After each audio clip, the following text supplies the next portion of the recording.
It's Wednesday here on the North Shore Drive podcast from the Pittsburgh Post-Gazette. I'm your host, Chris Carter, joined today by Ray Fittipaldo. We're going to talk about how Mike Tomlin is handling the quarterback situation between Russell Wilson and Justin Fields, as now this seems to be the biggest chance all season for Russell Wilson to maybe take the starting job back from Fields after Russell Wilson's injury. We'll talk about that, two major wide receiver trades that were made in the NFL that didn't involve the Pittsburgh Steelers, and what it means for Omar Khan and the plan for this front office. Also, the injury situation, some good and some bad news for the Steelers, all here on the North Shore Drive podcast. Let's get into it.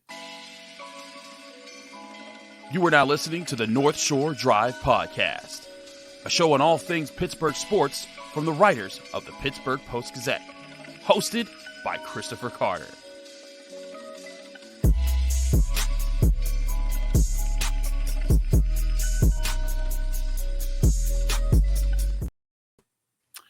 Hello and welcome to the North Shore Drive podcast. I'm your host, Chris Carter, joined today by Ray Fittipaldo, one of our great Steelers beat writers here at the Pittsburgh Post-Gazette. As always, you can find all our written work at post-gazette.com. You can also find this show and all of our Post-Gazette shows on your favorite podcasting apps and on YouTube. Like this if you enjoy it. Subscribe to this channel to get all of the Monday, Wednesday, Friday episodes of the North Shore Drive podcast, as well as the daily content that comes out from all of our Pittsburgh sports writers here at the Pittsburgh Post-Gazette. And as always, this show is brought to you by Edgar Snyder Associates. Whether you're injured in a car accident or hurt on the job, Edgar Snyder Associates has helped injury victims for over 40 years recover more than $2 billion on their behalf. If you or a loved one have been seriously injured in an accident, call 1-800-94-EDGAR or visit www.edgarsnyder.com for a free consultation. And remember, there's never a fee unless they get money for you.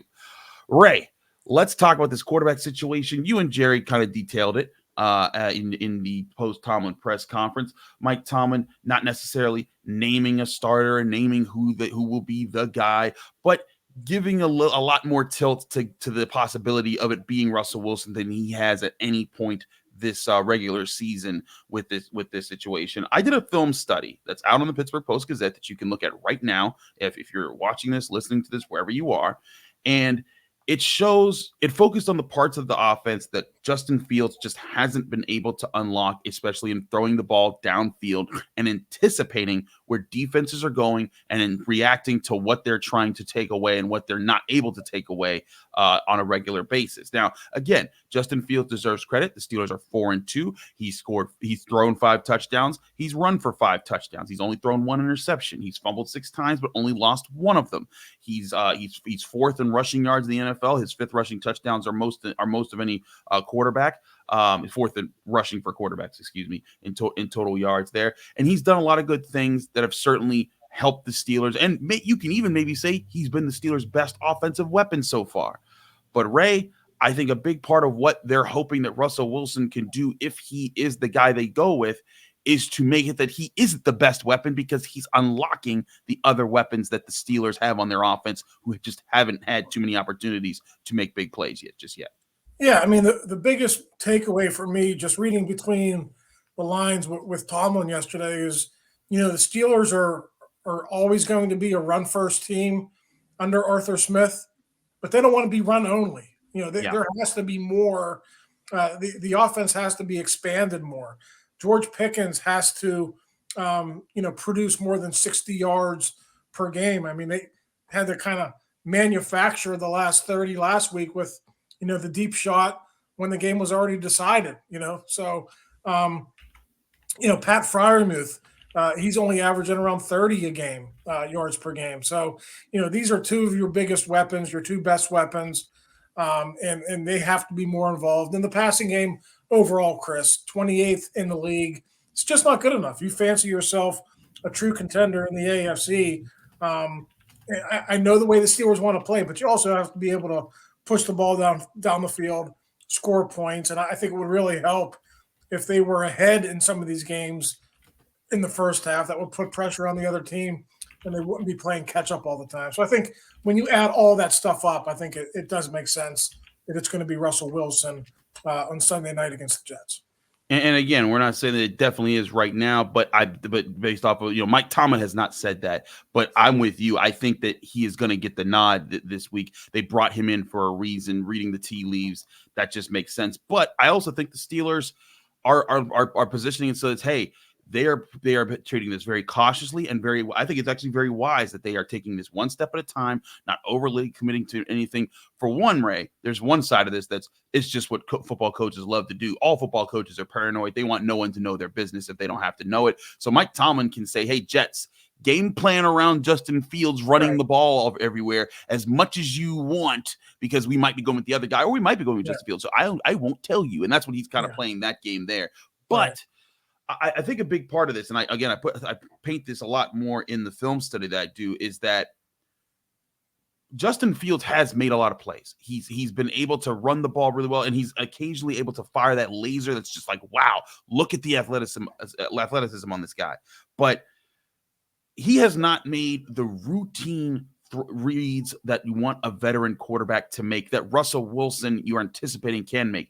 I truly believe the decision to Russell Wilson or Justin Fields comes down to two factors. A, can Russell Wilson hit those routine throws that we're talking about? Can he see, like, for example, in I think when the Raiders dropped into a cover 2 zone and it was a same sideline read as far as Connor Hayward ran to the flat and Calvin Austin ran a corner, and Connor Hayward, he was open in the flat, got a 4-yard gain, and that was solid. But Calvin Austin ran his corner route. He had 10 yards of space between the from the overtop safety and the underneath corner, and there was no way that anyone could have caught him if the ball was thrown to him, and he was open for 20 yards downfield. Didn't even get a target on that play. And there's several plays. If you just go to the first 3 drives of the game, you don't have to even look at the whole game. The first 3 drives of the game, I saw at least 6 plays where just designed as in the way that Arthur Smith drew up the play, that there were open guys 15, 20 yards downfield, that if Justin Fields hits those, they're bigger plays. And with, George Pickens, Calvin Austin, Darnell Washington, all these guys are guys that can get yards after the catch. We've seen that happen this year. If Russell Wilson can consistently unlock that, the question will then be, is that production more valuable than what Justin Fields brings as an X factor, as a running threat, which Mike Tomlin said that he definitely is? That, to me, is what the Steelers have to ask themselves. Yeah, absolutely. I mean, you look at what Arthur Smith did with Ryan Tannehill. He could manufacture plays with his legs, but they had a viable NFL passing game. I mean, they had A.J. Brown. They had other guys there where they were a threat to throw the ball. I think the one thing that Russell does really well that Justin does not do well is play action. And the Steelers have run a lot of play action this season so far through 6 games. Yes. They haven't paid a lot of dividends. It hasn't really manufactured big plays. And I think with Russ kind of being a really good player in that regard over the years with Seattle, I think that's something that they can tap into potentially. That's something that this offense is sorely missing right now. So when you factor in the play action and just the routine throws, drop backs on 3rd and 6, routine plays where Justin Fields had open receivers and he didn't hit them, I think Russ can do that as well. Chris, are they going to miss some of the scrambles? Are they going to maybe take a sack or 2 more? Are they going to have to punt once in a while when Justin would have picked up a first down? Yeah, that's probably going to happen. There's going to be a give and take there, but I just think it's the difference between running, an NFL offense in the vision of Arthur Smith and kind of what they've just been patching together with a college-type quarterback like Justin Fields has been. 1,000%. To highlight your point about play action, because I put this in my film study article, I looked at it. Pro Football Focus charts Justin Fields to have been on 61 play action plays where he dropped back. That is the 5th most of any NFL quarterback through 6 games this season. But he's averaging 5.2 yards per attempt on those passes. That ranks 33rd among NFL quarterbacks, even taking away guys that have thrown reverse passes like wide receivers. So any quarterback that's been at least part of 10 play action passes, he is 33rd in yards per attempt. And when I looked at it, it's largely because Justin Fields on play action isn't taking the shots downfield. When you call play action, you're opening up someone 10, 15, 20, 30 yards downfield for an open opportunity, because those linebackers, those safeties, they're coming up and they're leaving somebody open. His average depth of target, according to Pro Football Focus, on play action passes is 4.9 yards downfield. That is 32nd among quarterbacks in the NFL right now. You shouldn't be calling play action to throw it 5 yards. You should be calling play action to throw it 10, 15, 20, 30 yards downfield. And that's the thing that he hasn't just done. Now, some people might say, oh, the Steelers are handcuffing him. The Steelers won't let him do those things. And listen, I do believe the Steelers are saying, hey, Justin, protect the football at all costs. But I have a hard time that Arthur Smith is calling these plays where routinely someone is breaking wide open down the seam, up the middle, down the side, the same sideline that the check down is going. I am highly doubting that he is drawing up these plays to get guys open and then saying, don't look at this guy. Don't look at him. Don't look at him. Look at this over here. Look at this thing here that's going to limit the offense. I have a hard time seeing that's what's happening. I think that Justin Fields has done a good job, but this is the one area that if Russell Wilson does this right, you have to give him a chance to play in the Steelers offense. Yeah, I mean, look, if you also we touched on the Steelers being 28th in passing offense, but really, if you look at the scoring, Chris, they're still bottom third of the league. I think around 20.7 points per game. 20.7, yes. You know, if you can get that up to, 23, 24 points per game, which I don't think is a big ask, considering, I don't think so either. Where they've been with their field position, the number of times the defense has given the ball back to them. I mean, just think about that block punt, great opportunity to take that game over. And it becomes deflating because, you go backwards instead of forwards there and get into the end zone. So, you get up around 25 points per game, Chris, all of a sudden you're talking about being top 12, top 15 in the league. And that's a huge difference from where they are now. So I think that's what really you're looking at.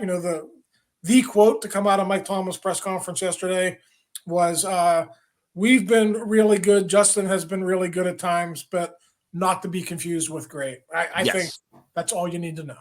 That's all you need to know from there. And again, they're appreciative of Justin Fields, but they are acknowledging there's a reason they went and got Russell Wilson. And if he lives up to that, then you got to go with him. Now, here's the other thing, Ray. If you put him in there in a couple games and he's not hitting those routine plays, then you do go back and say, you know what? Well, you rather ride with Justin Fields' X factor. But I think you got to give Russell Wilson that shot. That's why you went and signed him before you even did trade for Justin Fields after trading away Kenny Pickett.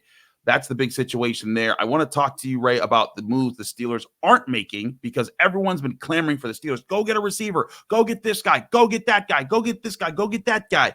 And then two big names hit the trade market to other teams in the AFC yesterday. We'll talk about the impact of that and what Omar Khan's strategy might be as the Steelers stay put in those situations. That next here on the North Shore Drive podcast and the Pittsburgh Post-Gazette. But first, I want to remind you this show is brought to you by Edgar Snyder Associates. If you're injured in an accident, you're probably wondering what's next. Well, for over 40 years, Edgar Snyder Associates have helped injury victims answer that very question. Whether it's gathering evidence, collecting medical records, or dealing with the insurance companies, Edgar Snyder Associates has helped over 75,000 people handle the what's next question. Call 1-800-94-EDGAR or visit www.edgarsnyder.com for a free consultation. And remember, there's never a fee unless they get money for you.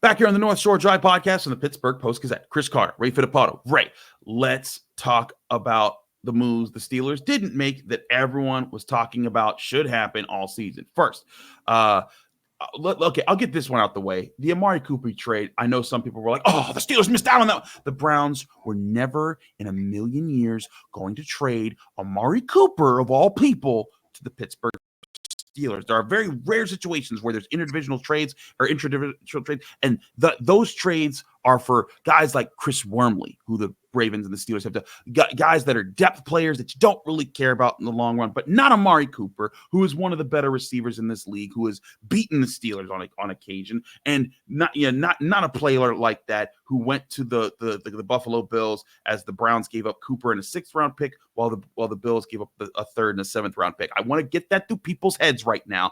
The Steelers were never in play for Amari Cooper. They might have called Cleveland and Cleveland said, shut up, and hung up the phone on him. Let's get that one out the way. Yeah, absolutely. You're not. I mean, the one trade you didn't mention, Justin Gilbert, but again, the Browns Just need. that was the other one I couldn't think of. Yeah, Yeah, I mean, I think the Steelers traded a 6th-round pick for him, so that just goes to show you what the Steelers and the Browns thought of Gilbert. And I think that experiment lasted one season, and exactly. that was that. So yeah, I mean, that's Chris. That's gonna. It doesn't matter if it's the Steelers or the Browns. That could be the Cowboys, Eagles, the Chiefs, and the Raiders. That's just never. That was never going to happen.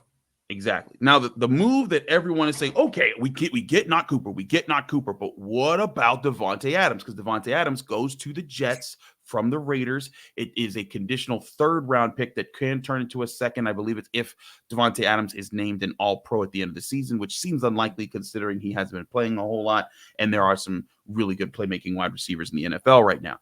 So essentially, a 3rd-round pick for Davante Adams, and a lot of people are saying, well, why couldn't the Steelers give that up? I think part of the reason, Ray, is one, the Jets are taking on all of Davante Adams' salary. The Raiders took none of it. And I think that the Davante Adams had a major say in where he was going, and he wanted to go pair with one of his former quarterbacks.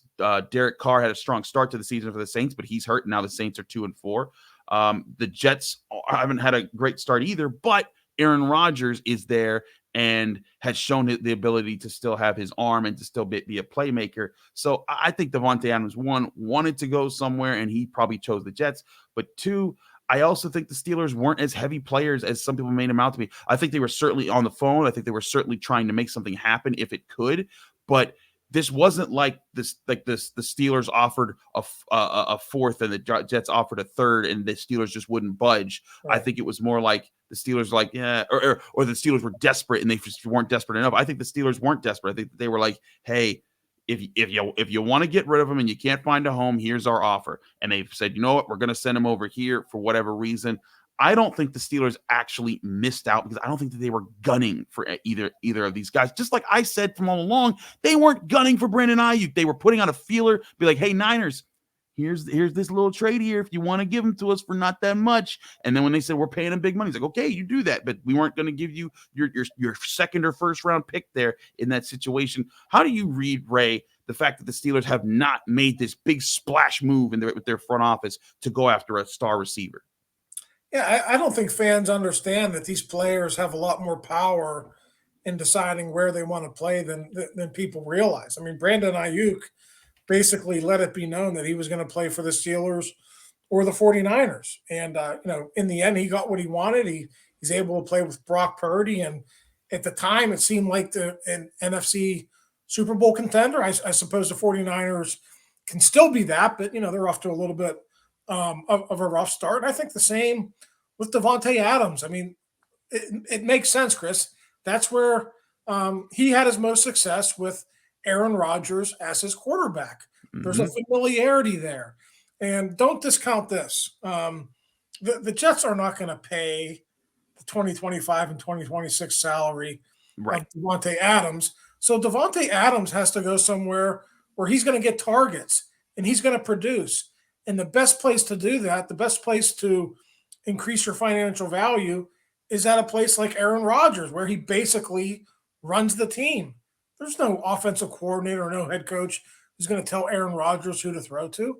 He's going to throw it to Davante Adams, and Adams is going to get his targets. He's going to get his catches. And, whether he signs a new contract with the Jets or some other team in the NFL next offseason, he's going to have numbers that he can bring to the table next March and say, hey, here, this is what I did.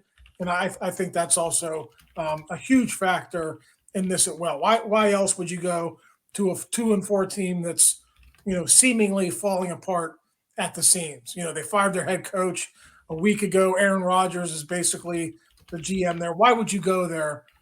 You're not going there to win a Super Bowl. You're going there to increase your financial value. I agree. This is the last big contract he's most likely going to get unless he has a really, really long career. He's already had a very good career in his time. So he's going to go where he wants to go there. And frankly, if you're looking at, do I work with the veteran, future Hall of Fame quarterback Aaron Rodgers, who I have a good relationship with, or do I go to the Steelers, where I'm not sure what that passing attack really looks like? If it's Russell Wilson and if it's Justin Fields, I'm not getting a whole lot of big play opportunities in that offense right now. And on top of, I'm sure there were other suitors who might be, higher up on Davante Adams' list, but the Steelers do not just automatically get to be first in line for every player in the NFL that wants to be traded. I know that that's how Steelers fans think, and this is the chance, to go get every player and just become the best team.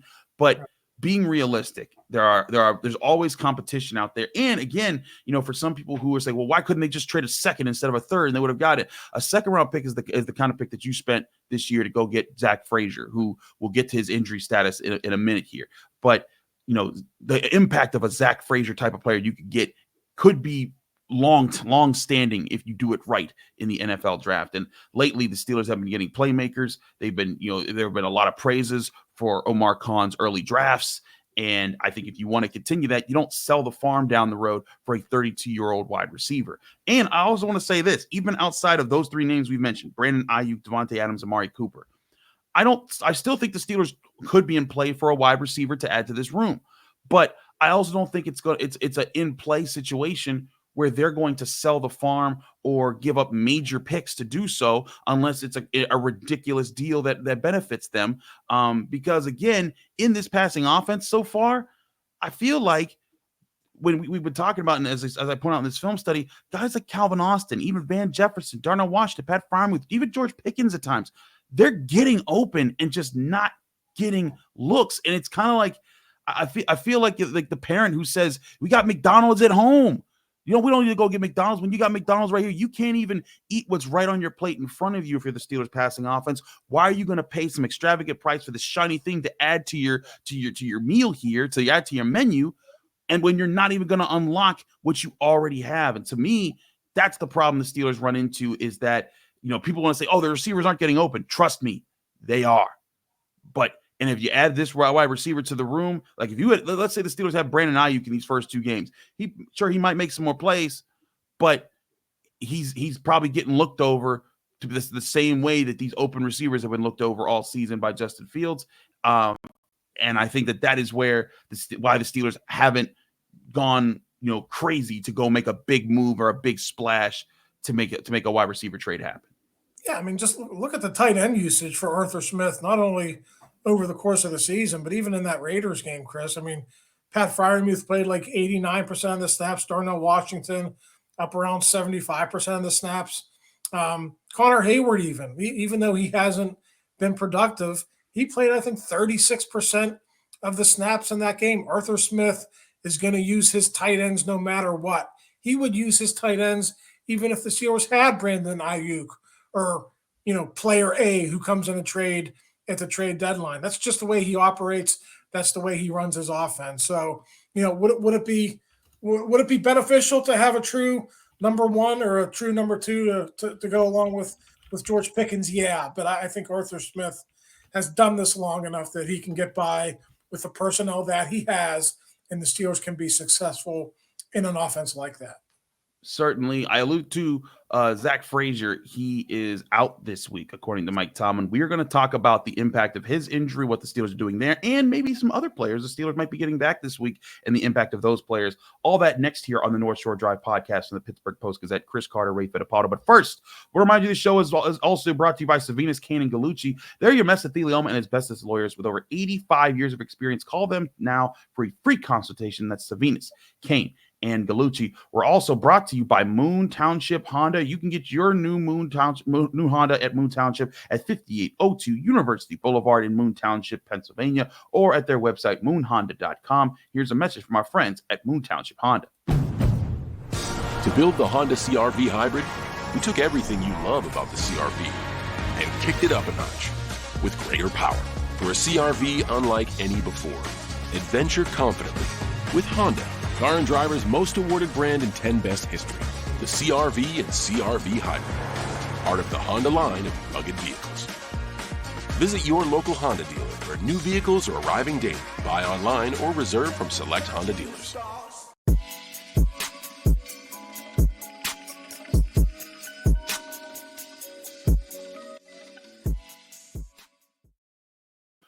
We're back here in the North Shore Drive podcast from the Pittsburgh Post-Gazette. Chris Carter, Ray Fittipaldo. Let's talk about the Steelers injury report here. Ray, let's get to the bad news first. Zach Frazier, of course, out this week, but that's also not necessarily terrible news because his injury looked rough. I don't know if you saw the replay of his play, but a defender fell right on the back of his leg. It looked scary. He said he wanted to go back in the game. The Steelers are ruling him out for this game, but Mike Tomlin characterizes him as week to week.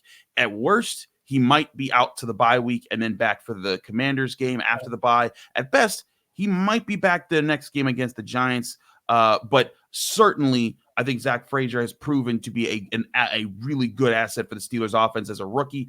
What have you seen out of him, and what do you think you can expect out of his replacement, Ryan McCollum, in this upcoming game? Yeah, I think Zach Frazier has been the Steelers' best offensive lineman. I think Dan Moore is a close second. So, yeah, I mean, it's a short-term thing. It's going to hurt, but I think it's good news that that's not a more serious injury. In terms of Ryan McCollum, he started one game when he was a rookie with the Detroit Lions, but that was 3 years ago. So, now he's been in the Steelers program, for much of the past 2 or 3 years. So he knows the system. He knows the way the Steelers operate. And, I thought Chris, he played about a quarter maybe on Sunday against the Raiders. I thought he was fine. I thought he played fairly well. They just need him to be solid. You got Isaac Seumalo on one side. He could sort of help him out. You got Mason McCormick on the other. Just go in there and be solid. And I think this offense can operate and do just fine for a game or two. I agree. Solid is what they need. I think I thought there was a really good play where on Najee Harris's 36-yard touchdown, and I just saw him engage the defensive tackle, slide with him down the field, not letting him break off and go help against Najee Harris. That was still a remarkable run. I don't know if anybody's watched that, Ray, but Robert Spillane had Najee Harris dead to right on that play. I mean, it was just mano-y-mano in the hole, and Najee Harris just said, whoop, just gave a little juke step and then hit the sideline, and he was gone. He also made another cornerback miss and then, of course, dove for the end zone from 5 yards out. But McCollum certainly played a role on that play there, and I thought he was solid in replacement. It reminded me a lot of a guy that you probably covered, B.J. Finney. I thought there were how many times did B.J. Finney come up in the clutch when Marquise Pouncey was hurt over the years? You need players like that if you're going to survive in today's NFL. Yeah, absolutely. And it's a little bit odd that, it's taken him, basically 3 seasons to get another NFL start. But, I mean, that's, these expanded practice squads give guys like Ryan McCollum opportunities to stick in the league. And, he was with the Steelers the last couple of years. It was remarkable how few injuries they had on the offensive line. But now we're seeing that, that depth that you acquire, that you build, that you, build up over the years, it comes in handy in situations like this. So, would the Steelers be able to thrive for a season with Ryan McCollum? No, probably not. I mean, but, if you're just looking at a game or two, I think he's really well suited to, to take on that role and, to have the Steelers offense stay on its tracks. Certainly. Let's talk about some good news for the Steelers, though. Alex Highsmith, Mike Tomlin says he's optimistic that he'll be returning. He's in the we will let participation be our guide status of watching Alex Highsmith. But Highsmith has been missing since I believe it was the Chargers game, the 3rd game of the season when he got hurt. He missed the Colts and the Cowboys and the Raiders games for the Steelers. And with Nick Herbig, who's still designated as out this week by the Steelers, this could be a big opportunity for them to get the rotation back in, or at least the starting lineup back together of Alex Highsmith and TJ Watt. Ray, I feel like Nick Herbig has certainly been impressive at times this year, but I also think there's a lot of really good things that Alex Highsmith brings to the table that Steelers fans might be missing in the defense right now. I would say Highsmith is the injury to watch this week. So pay attention to Wednesday, Thursday, and Friday's injury report. The Jets have a really good defense, Chris, and I don't think this is going to be a game where the Steelers are going to score 32 points again. I mean, I think this is going to be very reminiscent of some of those games that they've played early in the season. You might have to win 20-17 or 17-14, and if you get a guy like Alex Highsmith back in your lineup, that would be a tremendous help. So they got by last week with Jeremiah Moon and, a a bunch of practice squad guys, but they need to get healthier there. And I think it would be obviously great news if Alex Highsmith could come back this week and play for that defense. It certainly would be. I think that's something that they're watching. Other guys that are on the participation BR guide status is Cordero Patterson, who's missed the past few games with the Steelers. And listen, Najee Harris, when you have a game like that, it makes you not want to look at it. And Jaylen Warren didn't exactly have his best game, 6 carries, 7 yards. But I didn't put that on him. I think that was more so just about the opportunities that were in front of him, much like when Najee Harris is limited. I don't think he's as at fault as some people want to make him out to be. But a big part of this Steelers offense was supposed to be its rushing attack and its duality, or even is it triality? I don't know. The potential of hitting you with 3 different running backs who could pound you into submission or make plays out of the backfield in having Harris, Warren, and Patterson. The potential of getting that back alone, I think, could do a lot for Arthur Smith's offense, whoever's at quarterback. Yeah, especially when you have a patchwork offensive line and there might be some growing pains, with McCollum until they get comfortable there. Patterson just hits the hole and goes, right? I mean, there's no dancing in the backfield. He sees it and he hits it. I think that is certainly something that has been good for the Steelers offense early in the season. So yeah, we'll see where he is as well. I think Warren obviously is a threat. I think we're all waiting for him to break out, and that hasn't happened yet. I know the injuries have been a big part of that, but combined, even if Patterson doesn't play, maybe you'll get a bigger game out of Jaylen Warren this week. Certainly. Other guys, Mike Tomlin said the Steelers could get back this week are DeMonte KZ and Michael Pruitt. KZ, I think, kind of an unsung part of this defense at times. He's a veteran who can help in the safety role a lot. Terrell Edmonds had to kind of play free safety a little bit this past Sunday when Micah Fitzpatrick went down. And when I saw that, Ray, I don't know about you, I was like, oh boy, that's not where you want to put Terrell Edmonds. But he was actually pretty solid there. Still, I don't think that's where you want to put him. You would have lined him up in the box as like a backup for Deshaun Elliott.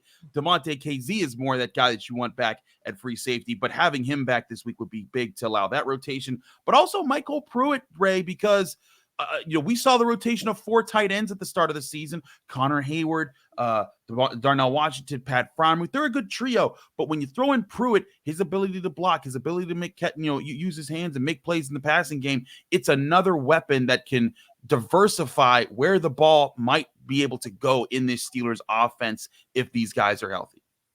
Yeah, absolutely. He's had a knee injury here. Rodney Williams has been up, but they've mostly been using Rodney Williams on special teams, not so much in the offense. So, Arthur Smith would be in heaven again. 4 tight ends for him to choose from, and he certainly would not. He's got plenty of packages. Let's put it that way. He'd find a way to use all those guys. Absolutely. We got coverage here at the Pittsburgh Post-Gazette all week long to keep you up to date with those injuries, the quarterback battle, and all the things leading up to this Jets matchup. It's the North Shore Drive podcast. Ray, thank you so much for joining us here on the North Shore Drive podcast. As always, check out Ray's work along with all of our work at post-gazette.com at the Pittsburgh Post-Gazette, where we're breaking things down on the Steelers and all the Pittsburgh sports teams here in town all week long and all year long. Thanks again for tuning in. Remember, you can find this show every Monday, Wednesday, and Friday on your favorite podcasting apps and on YouTube. Like this video if you enjoy it. Subscribe to this channel to get all of those episodes, as well as the daily content that comes out from all of our Pittsburgh sports writers here at the Pittsburgh Post-Gazette. Back Friday with more on the North Shore Drive podcast here at the Pittsburgh Post-Gazette.